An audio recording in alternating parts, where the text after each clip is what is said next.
エンジンルームちょっと開けてもらっていいですか。はいはいはい。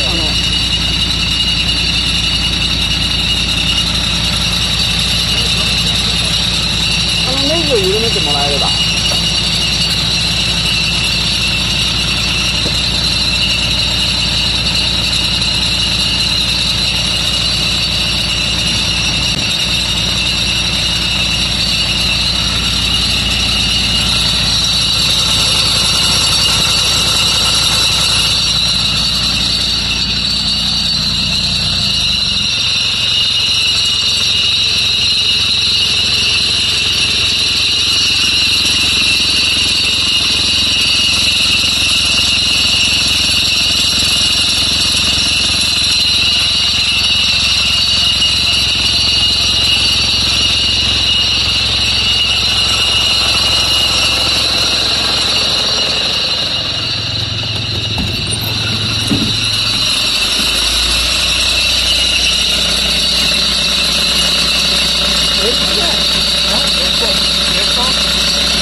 ちょっと進んでみて。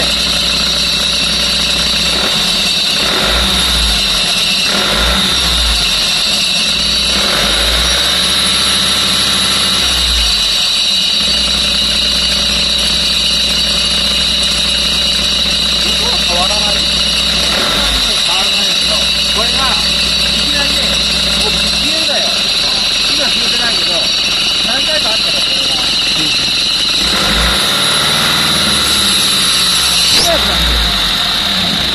聞いた。